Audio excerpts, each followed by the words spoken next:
It's a very big night in the Scott family. It is the daddy-daughter dance at school. And Sarah, my third grader, could not be more excited. She's been talking about it for a couple of weeks now. We had to go get a new outfit so she would look just perfect. She hinted around to Dad that she was really looking forward to getting a wrist corsage, which of course he had already ordered.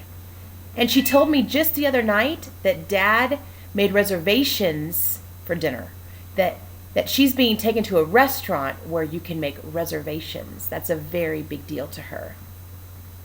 And in this whole evening, I think what matters the most to Sarah, I think what is making the biggest impact for her is that she's feeling like she's seen. She's feeling so valuable that her dad is taking time to show her how much he cares about her by giving his time, by giving his money, by just showering her with love and attention and adoration.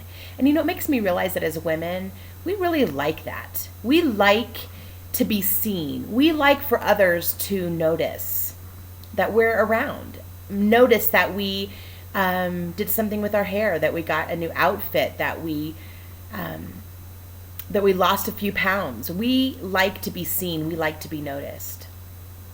We like for someone to know us good enough that they can tell when things have changed, that they are able to notice when there's something different. There's something about that with us women that we really like that. And so I know that tonight is going to be extra special for Sarah because she is going to be treated as royalty by her dad. And it makes me realize that that's exactly what God does for us too.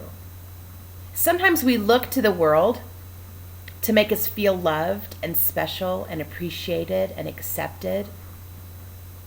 We look to the world to see if they see us, if they understand us, if they appreciate us. That's so dangerous because they will. The world does for a while, but then it changes its mind. But God says, I will never leave you or forsake you. He loves us all the time, no matter what. And there's something about that is comforting. In Zechariah 2:8, I've got it on my screen here, it says, for whoever touches you touches the apple of his eye. In other words, you are that special. You are the apple of his eye. Did you realize that? Isaiah 49:16 says this, I have engraved you on the palm of my hands. So not only does he see you, but he holds you in high esteem and very dear and very close. Matthew 10:30 says this, and even the very hairs on your head are numbered. So you see, he knows how many hairs I started out with this morning. And he knows how many I'm going to end the day with because those are two different numbers. But he knows that about us. He sees us. And then the last I want to share with you is Psalm 139:13. It says this, for you formed my inward parts. You knitted me together in my mother's womb. In other words, he knew us before we were even born. He actually knitted us together in our mother's womb. So he has taken painstaking, time-taking detail to create in us who he wants us to be. He sees us, and he sees us as very special. And this Valentine's Day, I want you to realize that while it's fun and exciting and affirming to get love and adoration from those in the world, no matter what, we have that from our God. He loves us. He sees us. He holds us. He knows details about us. As a matter of fact, he knitted us together before we were even born.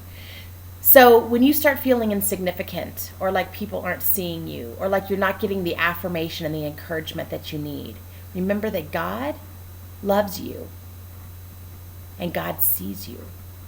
And really, that's all that matters.